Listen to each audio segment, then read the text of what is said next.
Vëllezrit e profetit Jusuf alayhis salam, xhelozia për vëllain e vogël. Jeta e profetit Jusuf alayhis salam përmban ndodhi të paparashikueshme dhe të pazakonta. Përmban sprovat e njëpasnjëshme dhe të llojeve të ndryshme. Por më interesant është fakti se kur ai filloi përballjen me këto sprova ishte akoma një djalosh i ri, pa mbushur të 15-tat. Sprova e tij e parë ishte urrëtia, smira dhe xhelozia e vëllezërve të tij. Sprova e dytë ishte ndarja nga familja.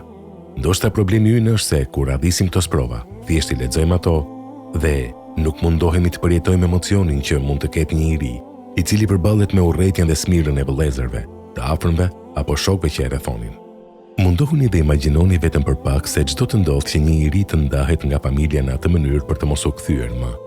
Sprova e tretë ishte hedhja e tij në një pustë të thellë me synim që të vdiste. Sprova e katërt ishte se ai njeri I ndershëm u shit si skllav I rëndomt. Sprova e pestë ishte se ai u ekspozua ndaj joshjes së gruas së ministrit dhe më pas u akuzua me nderin e tij duke u futur në burg. Ai, për ndeshmërinë e të cilit profeti Muhammed alayhis salam thotë se sa I ndershëm është I ndershmi, biri të ndershmit, biri të ndershmit, biri të ndershmit, Jusufi, biri I Jakubit, biri I Isakut, biri I Ibrahimit. Më pas, ai u bën nga njerëzit më të pasur të Egjiptit, drejtuesi I ekonomisë shtetërore, dhe kështu u sprovua me pasuri dhe mundësi financiare. Por sprova më e madhe e Jusufit alayhis salam ishte kur ai I fali vëllezërit e tij, vëllezërit të cilët ishin shkaku I vetëm I të gjitha vuajtjeve në jetën e tij. Ata u penduan nga smira, xhelozia dhe e keqja që I kishin bërë atij dhe thanë: "Për Zotin, është e vërtet që Zoti të ka lartësuar mbi ne, padyshim që ne ishim fajtor." Surja Jusuf 91. Ndërsa përgjigjja e Jusufit alayhis salam ishte: "Sot nuk ka qortim kundër jush, Zoti u fal. Ai është mëshiruesi mëshiruesve." Surja Jusuf 92. Padyshim që kjo sjellje na kujton profetin ton të dashur, kur pas 10 viteve kthehet triumfator në vendlindje. E kur Abasi I thotë Ebu Sufjanit, I cili ishte lideri I çdo të keqe që ishte bërë profetit, të shkojë t'i kërkoj falje dhe të pranoj Islamin. Ai u shpreh se kishte frikë mos e ndëshkonte. E kështu Abasi I mëson atij të lexojë jetën e sures Jusuf, që vëllezërit e tij thanë kur u penduan për gabimet e tyre, dhe ai mori guximin e doli para të dërguarit të Zotit. Profeti ynë I dashur e pyeti: "Përse ke ardhur o Ebu Sufjan?"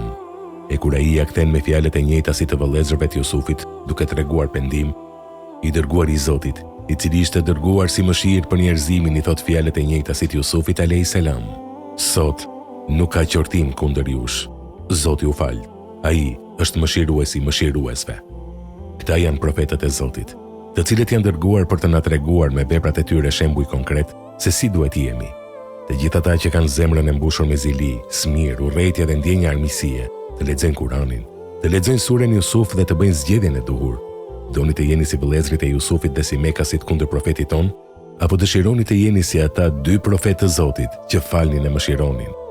Historia e Jusufit konsiderohet si historia më e bukur në Kur'an, sepse të gjithë personazhet aty përfundojnë mirë. Gruaja e ministrit dhe gratë e tjera që deshën t'i bëjnë keq u penduan, bashkëvuajtësi në burg doli nga burgu dhe filloi punën që kishte më parë. Mbreti I Egjiptit mbajti fronin dhe ruajti popullin e tij nga Zia, e gjithë lindja e mesme shpëtoi nga Zia, pas zgjuarsisë së Jusufit alayhis salam. Vëllezërit e tij u penduan për atë çfarë kishin bërë. Babait të tij, Jakubit alayhis salam, ju bashkuai gjithë familja. Dhe vetë Jusufi alayhis salam, me lejen e Zotit, doli me sukses nga të gjitha situatat e vështira, fal mbështetjes që tregojnë ndaj Zotit të tij. Pra, e gjithë historia flet për suksesin e arritur pas shumë sprovave. Zotin e lutim të na lartësojë me gradat e larta në xhenetet Firdeus. Amin.